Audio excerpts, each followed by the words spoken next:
Ça là-bas, c'est mon champ de laitue là. Bah on va le voir justement là. Ouais, mais celui-là, Il je est suis trop magnifique. fier là. Ah ouais, il est magnifique. Pas l'erreur des petits nus là. Là ici, ça s'appelle le potager d'un curieux chez toi en fait. Ouais. Ah. Ça fait 30 ans que tu es ici tu fais de la semence. Bah, je suis arrivé en finale à faire de la semence à temps complet. Au départ, c'est pas ce que tu voulais faire. Ah, je faisais des légumes, des fleurs. D'accord. J'ai découvert la biodiversité cultivée, puis peu à peu, j'ai formé beaucoup de gens, de jeunes. Il y a quoi ici comme variété sous la serre? Alors il y a quoi comme variété à cette saison là? Il reste plus grand chose.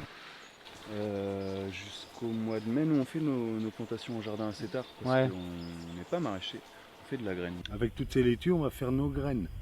Hein? Quand elles vont être prêtes, avec le coton au bout des fleurs, c'est que les graines seront prêtes. Il y aura des petites boules de coton à chaque fleur, parce que si tu reviens dans un mois, ça sera un tapis blanc. Et nous, on va arriver, on va cueillir les tiges et suspendre sous l'eau au vent les graines qui vont sécher. Et après, on va trier les graines, souffler les graines. Nous, on conserve des variétés, c'est vrai, mais on fait une conservation qu'on appelle dynamique, c'est-à-dire que de toute façon, on sait que c'est amené à évoluer. On élimine ceux qui sont trop hors du type de la variété. Pour autant, on garde énormément de variabilité dans nos variétés pour qu'elles puissent s'adapter ensuite dans chaque jardin où elles vont être plantées.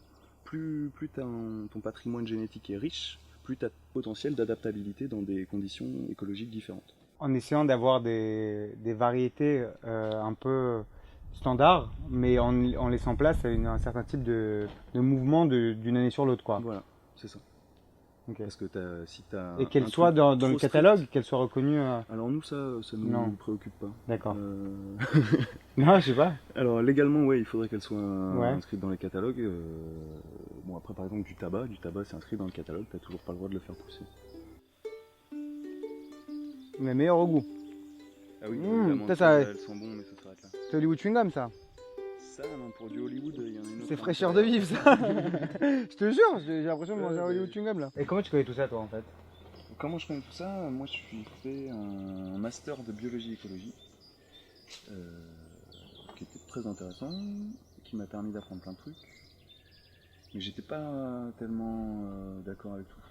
L'écologie au sens universitaire du terme, c'est l'étude des interactions entre les espèces et leur milieu et les espèces entre elles. D'accord. C'est pas l'écologie au sens politique. Maintenant, quand tu fais de l'écologie au sens scientifique du terme, tu as tous les outils pour comprendre à quel point le vivant est fragile. Et donc vraiment aucune excuse quoi, pour continuer à te comporter comme un gros con. C'est un peu ce qui m'a fait arrêter l'écologie universitaire aussi, c'était l'idée de la coupure entre... En écologie universitaire, on fait de la modélisation, tout le temps. Tu fais des modèles, tu fais des statistiques. Du coup, les gars, ils sont tellement derrière leur écran qu'ils prennent plus le temps d'aller se promener. Et que des fois, ils sortent des modèles complètement foireux, quoi. Alors, ils ont des mesures que peut-être sûrement c'est pas eux qui les ont pris. Donc, ils ont jamais vu le terrain en question et ils te sortent un modèle d'un truc qu'ils connaissent pas. Et dis, t'inquiète, cousin, c'est comme ça que ça se passe. Alors que si t'es le gars qui a pris les mesures, peut-être que tu sais que y a tel paramètre en plus ou quoi, et que là, c'est foireux. Mais non, les gens ils prennent plus le temps de faire ça. Du coup, ils font n'importe quoi. Du coup, j'ai fait autre chose. D'accord. Et je suis arrivé là par hasard, il y a 2 ans, au moment de la création de l'asso. Et depuis, j'étais bénévole à un moment. Et depuis le mois de janvier, je suis jardinier naturaliste. Ils sont destinés à qui d'ailleurs ces Ça graines-là? on va aux jardiniers amateurs. Ah ok, d'accord. Éclairés. Aux jardiniers amateurs éclairés. Ouais. Parce que tu distingues plusieurs Ah, catégories de comment ils nous cassent les jardiniers. couilles, la législation. Ah ouais? Ah, ils sont trop graves. T'as le catalogue officiel qui différencie plusieurs catégories, A, B, C, D. Ouais, A, B, C, D. La D, c'est donc la catégorie des variétés réservées aux jardiniers amateurs. Alors, admettons que j'achète une graine ici, au potager d'un curieux, Ouais. et que je m'occupe de tout son cycle jusqu'à en extraire de nouveau des graines. Alors là, il n'y a pas Je de pourrais, souci. je pourrais semencier moi aussi, enfin semencier je plaisante, mais ce que je veux Ouais, dire, tu peux récupérer tes graines. Plus on sera nombreux à le faire, et moins Monsanto impose. Monsanto, pour parler de l'américain, on peut parler chez nous en France de l'Imaga, qui est quand même le deuxième leader mondial de la graine. Donc chez nous aussi, il y a des bons. ouais, il y a des bulldozers Ouais. de la semence industrielle. Ouais. Si on laisse ça dans les mains de 4 boîtes, et ben, ils vont faire leur sauce. Et donc tous les gens qui vont dans des trucs différents, bah, juste ils les auront pas. Donc bien sûr, encore une fois, important c'est que tous les citoyens se mettent à jardiner, à faire leurs graines. Et à les manger, il faut surtout. Ouais, c'est ça. Et à les échanger, à les partager. À les échanger, à partager. Quand on jardine, on a toujours trop de légumes, on fait plaisir aux voisins, on fait plaisir à la famille, c'est nickel. C'est ce que tu dis aux stagiaires qui sont là, qui passent. Non, parce que nous on les bouffe pas nos légumes. Ah on fait oui, la graine. d'accord. Ouais. C'est I vrai. can't Ouais, ouais. change the world C'est ça. D'accord. with Bon, my vas-y, on va Ouais, arroser j'arrose, un petit coup. to make a better place with my own two hands. Make a brighter place with my own two hands. With my own two hands. Use your own two hands. I can make a peace on earth with my own two hands.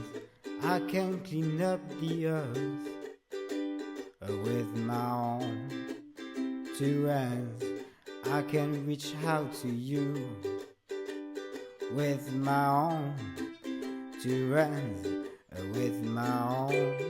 Qu'est-ce que tu observes, toi, de ces dernières années? C'est qu'il y a un élan qui se fait, quoi. Énorme. Énorme. Il est tellement énorme que des fois, je m'endors en me disant c'est pas possible, je rêve. C'est vrai? Ouais, énorme. Énorme. D'accord. On n'a pas le choix de toute façon. Faut envoyer le vieux système au cimetière. Ça va être compliqué. Ça va prendre du temps. C'est Problème- plus facile de produire de la cerise pourrie en Luberon et d'avoir des subventions graves pour mettre de la chimie partout à tous les niveaux que de produire ce que je fais. Et moi, je suis carrément... Pourtant, enfin, je vais être naïf, mais toi, tu préserves la vie. Avec tes graines. Je peux pas répondre à ta question. Je fais ce que je peux. Mais je fais ma part, c'est ça, hein, c'est la part du colibri. Arrête, on va craquer, s'il vous plaît, après. Ouais, Les tués à canard, c'est dans la région de Montpellier. ouais. Et ils coupaient les feuilles pour les canards et ils mangeaient le cœur. Les hommes mangeaient le il cœur. vient de là, et- le nom, ouais. ouais. C'est marrant, hein, Ouais, c'est pas mal. les tués à canard. En fait, tous les noms ont une histoire, quoi. Tu t'aperçois que c'est ça? Ah, bah, ça fait une poésie. Hein. Ouais, t'as raison. Voir tous ces gens qui viennent jusqu'à toi dans ton jardin, et tu me parles de jeunes justement qui viennent, qui ont envie de découvrir autre chose et tout, c'est pas lié à un problème de stérilité autour de la planète, enfin, que ce soit nous l'homme ou notre environnement. C'est. On sent ce genre de choses.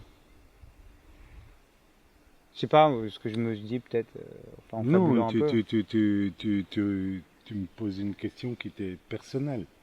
Tu as une anxiété sur la stérilité. Ouais, bah un peu, ouais. Mais t'en penses quoi, toi? Enfin, tu penses que ouais, c'est une question personnelle, qu'il n'y a pas peut-être dans l'inconscient collectif cette envie de représerver ces graines-là parce que finalement on se sauve un peu nous-mêmes aussi. C'est évident. Enfin, moi, j'ai fait 4 enfants, donc Oui, tu comprends, je vous invite à en faire aussi. Hein. C'est pas fini, quoi.